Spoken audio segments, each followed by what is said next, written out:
Welcome to War and Untold Stories. Here, we explore the hidden side of history, the daring prison escapes, and the shocking crimes that history tried to forget. Don't forget to subscribe, hit the like button, and share your thoughts in the comments. Now let's dive into today's story. In August 1990, the world watched as Iraqi forces invaded Kuwait, a small but wealthy neighbor in the heart of the Middle East. The invasion shocked the global community. Oil markets wavered, nations protested, and the United Nations demanded an immediate withdrawal. This event set the stage for Operation Desert Storm, a conflict that would redefine modern warfare, introduce cutting-edge technology to the battlefield, and leave a lasting impact on international relations. The causes of the war lay in decades of political tension, economic hardship, and regional ambition. Iraq, under the iron fist of President Saddam Hussein, faced a massive debt burden from the grueling Iran-Iraq War in the 1980s. Meanwhile, Kuwait, just across the Persian Gulf, was thriving economically, producing more oil than Iraq believed it should. This situation angered Iraq's leadership, who accused Kuwait of overproducing oil and slant drilling into Iraqi oil fields. These claims were likely a pretext for war, a way to explain away what many saw as Iraq's own economic mismanagement. On July 16, 1990, Iraqi leader Saddam Hussein made a televised announcement outlining his grievances against Kuwait and accusing the Kuwaiti government of stealing Iraqi oil. He gave Kuwait an ultimatum: end the alleged oil dispute or face military action. As the deadline approached, Iraqi troops assembled near the Kuwaiti border. On August 2, 1990, at 2 a.m., Iraqi tanks and troops crossed into Kuwait, rapidly advancing toward key locations in the country. Within hours, the Kuwaiti army, poorly equipped and unprepared, was overwhelmed. The Iraqi troops seized vital infrastructure, including oil fields, airports, and government buildings. The emir of Kuwait was forced to flee to Saudi Arabia. This swift and brutal invasion shocked the international community. The United Nations Security Council convened emergency meetings and ultimately passed a series of resolutions. Resolution 660 called for the immediate withdrawal of Iraqi forces from Kuwait. When this ultimatum was ignored, further action was taken. Resolutions 661 and 662 imposed comprehensive economic sanctions on Iraq, effectively isolating it from international trade. Resolution 665 authorized member states to use all necessary means to uphold and enforce the resolutions. This authorization paved the way for military intervention. As diplomatic efforts failed, the United States, alongside its allies and partners, spearheaded a massive military buildup in the region. A multinational force numbering over 500,000 troops assembled in Saudi Arabia. The United States led the effort with over 400,000 service members committed to Operation Desert Shield, the defensive operation aimed at deterring further Iraqi aggression. This deployment included soldiers from various branches of the U.S. military, as well as significant air and naval assets. The sheer scale of the deployment was unprecedented in modern times. Troops arrived from across the United States and from other countries around the world. By mid-November 1990, the largest U.S. military deployment in history was in place, with hundreds of thousands of troops positioned along the Saudi-Iraqi border. Planning for the military operation, code-named Operation Desert Storm, was meticulous and comprehensive. General Norman Schwarzkopf, commander of U.S. Central Command, emphasized precision, speed, and overwhelming force as the keys to victory. His strategy aimed to neutralize Iraq's military capabilities swiftly, minimize civilian casualties, and liberate Kuwait without protracted urban warfare. The plan involved a two-part approach. First, an intensive air campaign to degrade Iraq's military infrastructure and defenses. Second, a decisive ground offensive to liberate Kuwait. Schwarzkopf's team created detailed battle plans covering every aspect of the operation. These plans accounted for potential Iraqi responses and contingencies and ensured that different units had clear objectives and timelines.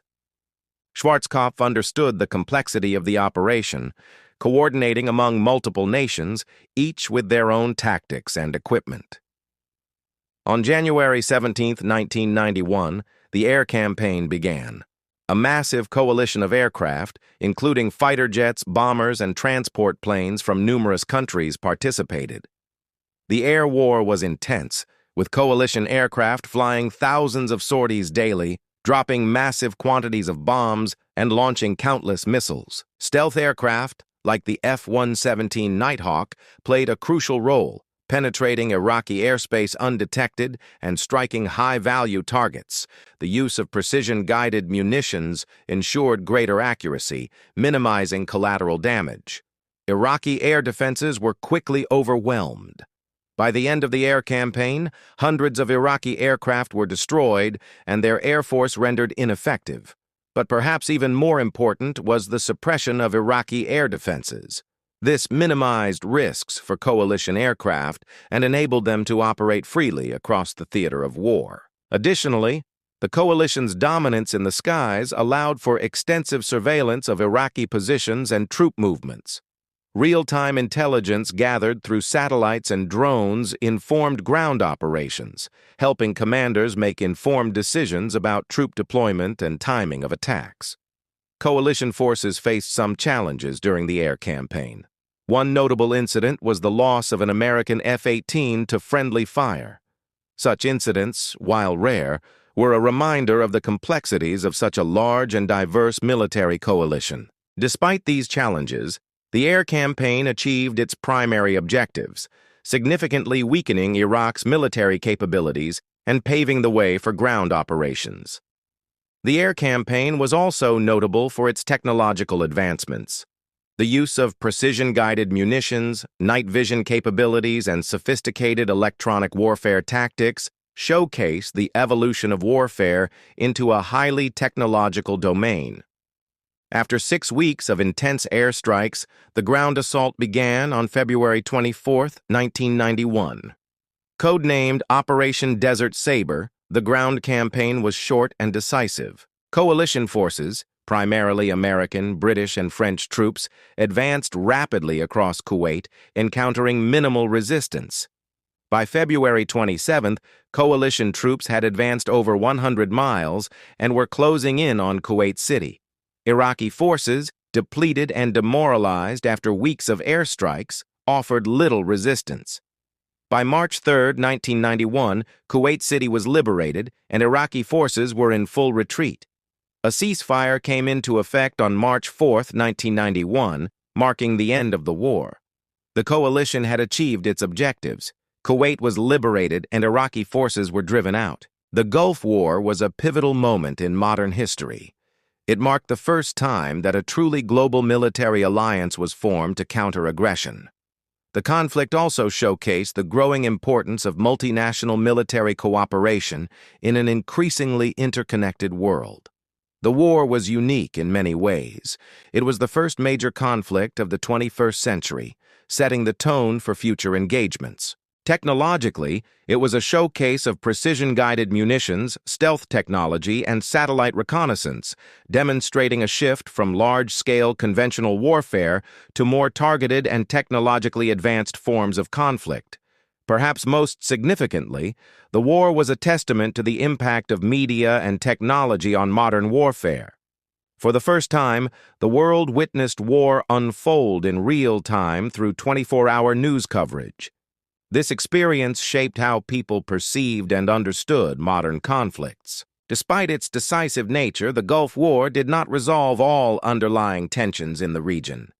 Iraq remained under sanctions, setting the stage for future conflicts. Nevertheless, the war remains a landmark achievement for those involved, showcasing what can be accomplished through international cooperation, strategic planning, and technological advancement. The legacy of Desert Storm continues to influence military strategy and international relations today. The principles of deterrence, diplomacy, and multilateralism that guided the coalition's actions remain cornerstones of global security efforts.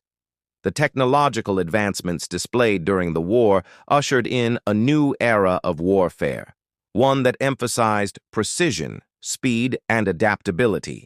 And the lessons learned continue to shape military doctrine and training around the world. The Gulf War was a defining moment for several key figures. President George H.W. Bush navigated the complex political and military dimensions of the conflict with skill, garnering international support and managing domestic sentiment throughout. General Norman Schwarzkopf's meticulous planning and execution of the military campaign showcased his strategic brilliance and operational expertise. Conversely, Saddam Hussein's miscalculations and aggressive actions led his nation into a conflict it could not win, cementing his legacy as a leader who expanded his nation's borders only to diminish its standing on the world stage. Each of these figures contributed to a conflict that would echo in the annals of history as a pivotal moment in the 20th century. As we reflect on the Gulf War, we remember not just the military victory, but also the diplomatic and technological achievements. We honor the service and sacrifice of the coalition forces and recognize the lasting impact the conflict has had on global politics and security. The Gulf War serves as a reminder of the costs and complexities of modern warfare, but it also highlights the importance of international cooperation, strategic planning, and technological advancement in achieving victory.